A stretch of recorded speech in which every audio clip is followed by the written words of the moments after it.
He may even identify himself with it and believe that he is what he appears to be. Welcome to the NCE Study Guide.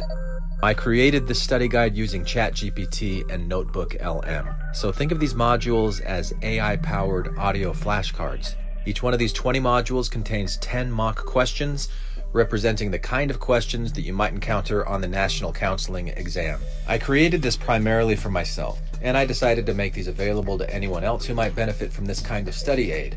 But please note, while I have done my best to ensure that these modules align with NCE content, I encourage you to cross-reference them with trusted study guides and resources for the most accurate preparation. These modules are not affiliated with or endorsed by the NBCC or any official licensing board.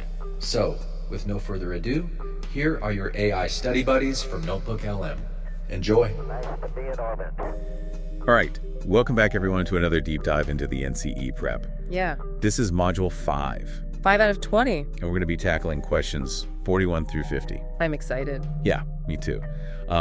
I think this is a good set. It is a really good mix. Like there's a lot in here that's going to be helpful for people who are preparing for the exam, but also just for people who are interested in counseling in general. Yeah, absolutely. And with this Notebook LMAI, we're going to really hit those core concepts. Yeah, so let's just jump right into it. Okay. Question 41 asks, what is the primary purpose of informed consent in counseling? Okay.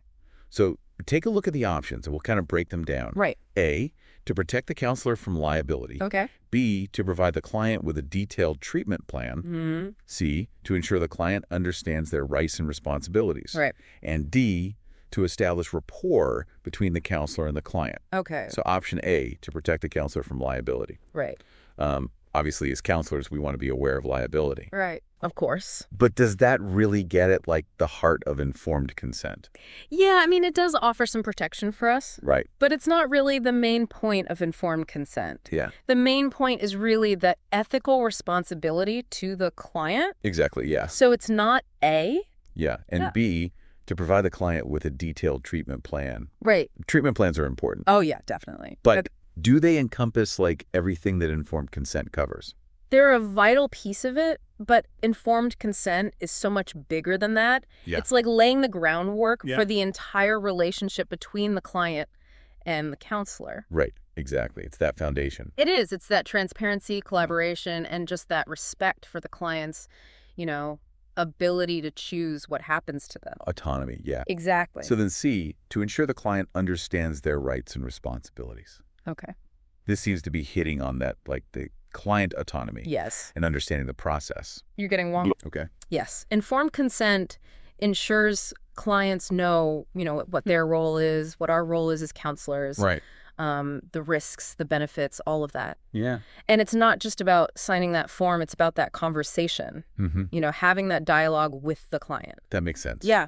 And then D, to establish rapport between the counselor and client. Okay. We know a strong therapeutic relationship is built on trust, connection. Yes. But is that the primary function of informed consent? It definitely helps with that trusting relationship. Yeah. But the main purpose of informed consent is really to allow the client to make their own choice Mm-hmm. about their treatment. Right, like they're informed, they understand what they're getting into. Yeah, it's about empowering them Yeah, to make those informed decisions. exactly. So to restate the question, what is the primary purpose of informed consent in counseling? The correct answer is C, to ensure the client understands their rights and responsibilities, and that it really empowers them to be a part of that therapeutic journey. Yes, awesome, great job. Okay, question 42 asks, which of the following best describes the concept of flow as defined by Mihaly Csikszentmihalyi? Oh, flow. I love that concept. It's so interesting. Yeah, that's a good one. So this is all about those moments when you like get totally absorbed in an activity. They lose track of time. Yeah. Yeah. So your options are A, a state of heightened anxiety and stress. Okay. B, complete immersion and enjoyment in an activity. Right.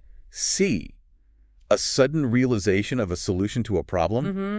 And D, a continuous change in emotional states. Okay. So starting with A, a state of heightened anxiety and stress. Right. Does that sound like flow to you?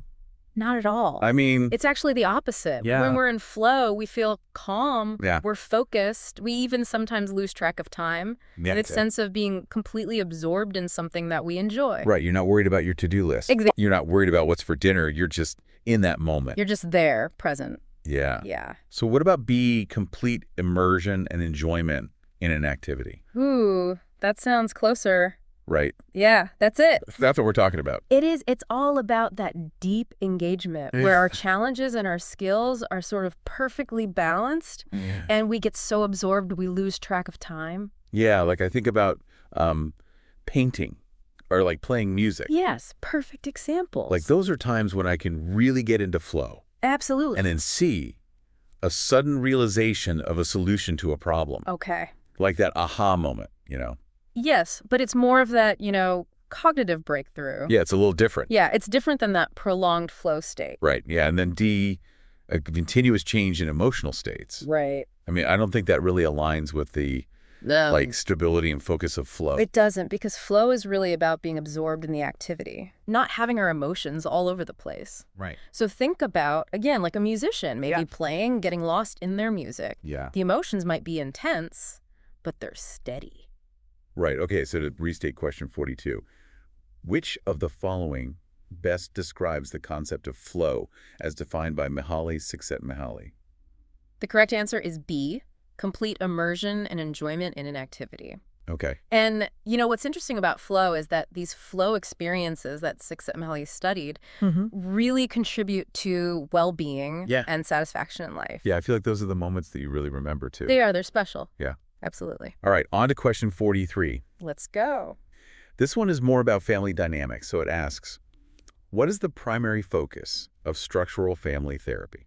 Okay, a family therapy question. Yep, and your options are A, understanding unconscious family dynamics. Right. B, altering family communication patterns.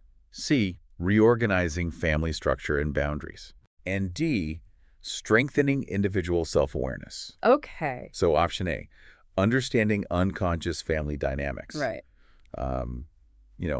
A lot of therapies delve into the unconscious. They do. But is that the primary focus of structural family therapy? Not quite. Yeah. Because think about the word structural. Right. It's about looking at the family like a system, Yeah. like an actual structure, and how they interact, the roles, the boundaries. Right. Those are the things we're looking at. That makes sense. And B, altering family communication patterns. Okay. Communication's so important. Oh, hugely important. But is that the whole picture? It's not the whole picture, Yeah. but it is a critical aspect for sure. Because structural family therapy, it wants to go deeper. Yeah. It looks at how those patterns in communication reflect, like, what's happening underneath, like that structure of the family. That makes sense. Yeah. So C, reorganizing family structure and boundaries. Okay. This seems to bring together both It the does. communication and that deeper level. Yes, you're on the right track. Okay. So structural family therapists, they'll do things like enactments. Yeah. Where they'll actually watch the family interact. Yeah. And then they'll make interventions to try to change those patterns. Wow. Yeah. That's really interesting. Yeah, so they're actually shifting those unhealthy patterns and boundaries Right. by watching them interact. That's really cool. It is, yeah. So what we're left with is D, strengthening individual self-awareness. Self-awareness is great, It is. but is it the main goal? Of structural family therapy. Yeah. No, the main goal is to change the system, Yeah. to make that family dynamic healthier for everyone involved. Right. It's not about just the individuals. Right. Yeah. Okay, so let's restate the question. What is the primary focus of structural family therapy? The answer is C, reorganizing family structure and boundaries. Okay. And remember, that goal is to get rid of those dysfunctional patterns that are causing problems for the family. That makes sense. Okay, ready for question 44. I am. This one is a bit of brain science. All right, I love brain science. Me too, it asks. Which neurotransmitter is primarily associated with the brain's reward system and is linked to addiction?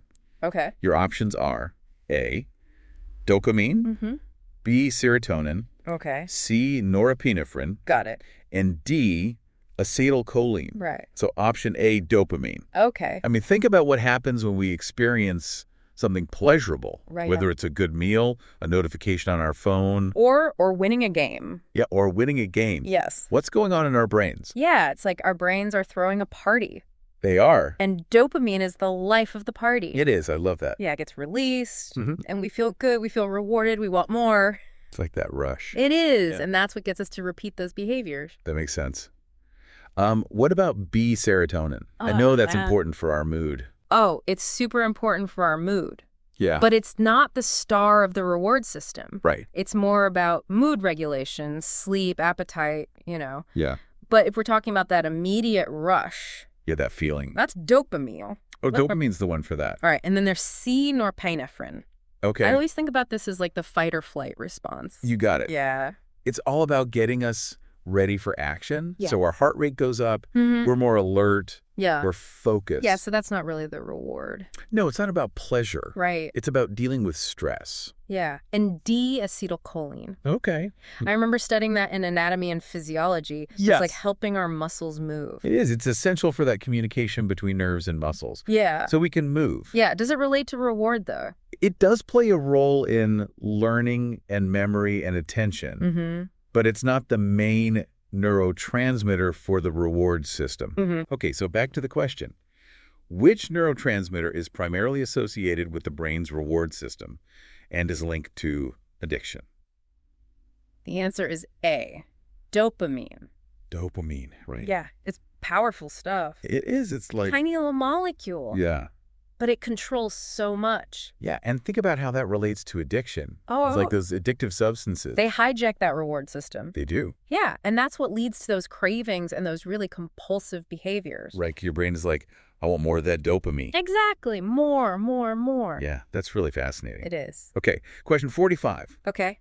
It asks, which of the following is an ethical concern when using assessments in counseling? All right. Ethics. Very important. Yeah, so this brings up a lot of important considerations. Yes, it does. All right, your options are A, administering assessments to clients with diverse cultural backgrounds. Okay. B, interpreting test results in isolation from other information. Mm-hmm. C, using outdated versions of assessments. Right. And D, all of the above. Okay. So option A, administering assessments to clients with diverse cultural backgrounds. Right. That definitely raises some flags for me because we know that assessments. Yes, they're not one size fits all. Yeah. Exactly. We have to be really, really careful Yeah. about, the cultural background of our client when we're choosing assessments. Because if it's not designed for them, Yeah. we can get inaccurate results. Yeah, or even harmful. Absolutely. Yeah. So it's not just about the test itself. Right. It's about how we use it. Exactly. Yeah, and then B, interpreting test results in isolation from other information. Okay. Assessments are a great tool. They are, but Yeah. they're a tool. Yeah. They're not the whole picture. Yeah. They're just one piece of the puzzle. Exactly. Right. We can't just look at a number and say, okay, that's who you are. Right. Then we have to look at the whole person. the whole person. Yeah. And then C, using outdated versions of assessments. Mhm. I can see how that could be problematic. It is a problem. Yeah. Because, information changes. Assessments are updated. Yeah. It's like using an old map to navigate a new city. Exactly. It's not going to be accurate. Yeah. So, tools are constantly being updated, Yeah. improved upon. Mhm. We have to stay current.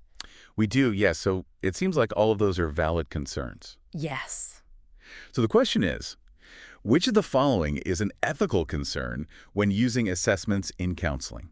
The answer is D, all of the above. Makes sense. Yeah, we really need to make sure we're using these assessments in an ethical way because, Yeah. Our clients deserve Yeah. accurate results. And fairness. Fairness, absolutely. Yeah.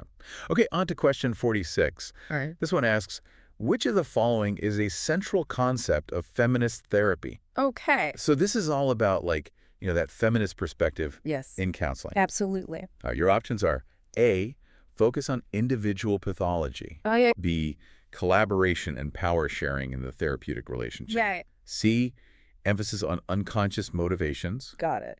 And D, utilization of standardized treatment protocols. Okay. So option A, focus on individual pathology. Right. I know feminist therapy really takes like a broader societal view. It does, yeah. It challenges that traditional model that says, oh, you're the problem. Right. It's more about looking at like how society is impacting the individual Exactly. and maybe causing those struggles. Yeah, so it's not just about the individual. It's about the system. Yeah, okay. And B, collaboration and power sharing in the therapeutic relationship. Okay. This seems to fit more with...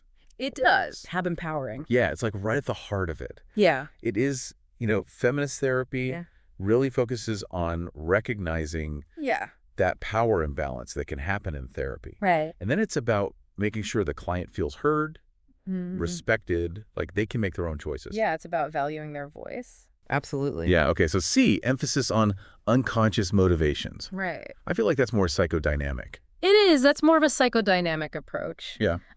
Feminist therapy recognizes those past experiences, but it's really focused on what's happening now, Right. like in society, like cultural norms, those kinds of things. Yeah, that's really interesting. Yeah, it's about seeing the whole person in their context. In their context, yeah. Exactly. That makes a lot of sense. And then de-utilization of standardized treatment protocols. Okay. That just sounds like... Very rigid. It does. Yeah, and feminist therapy is not about that. No, it's about individualizing. It is. It's about being flexible, tailoring those interventions. Right, meeting the client where they're at. Exactly. Exactly. Sounds.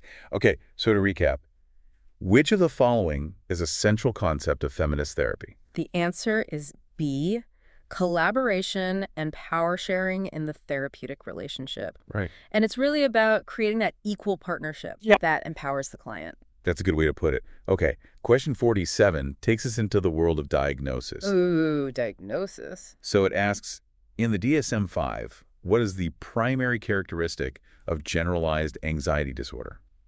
GAD. All right, everyone's favorite anxiety disorder. Yeah, so I think we've all felt anxious at some point in our lives. Of course. But GAD is more than just like everyday worries. Oh, for sure. Right, so the options are A, recurrent panic attacks. Okay. B, persistent and excessive worry about multiple areas of life. All right. C, intrusive and repetitive thoughts or behaviors.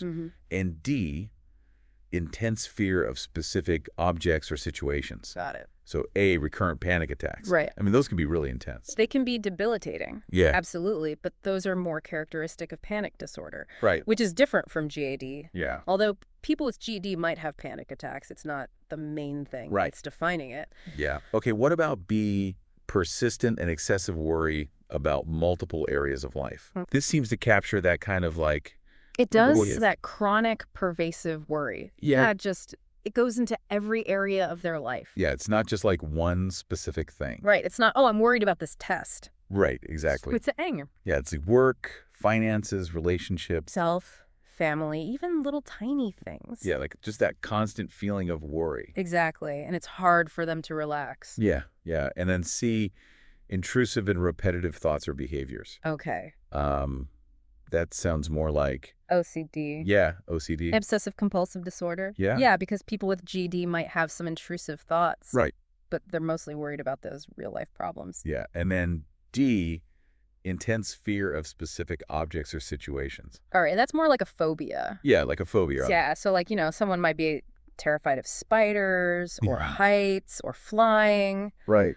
And that's a very specific fear. Yeah, it's not generalized. Exactly. GAD is much broader.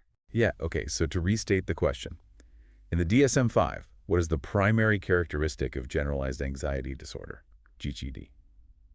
The correct answer is B, persistent and excessive worry about multiple areas of life. Makes sense. Yeah, and it's that chronic worry that makes GD different from those other anxiety disorders. Right, it's not just like one specific thing that you're worried about, it's just kind of like this overall sense of worry. It is. It's pervasive. Yeah. Okay, question 48. Okay. This one asks, which stage of Prochaska and DiClemente's trans-theoretical model involves actively taking steps to change behavior?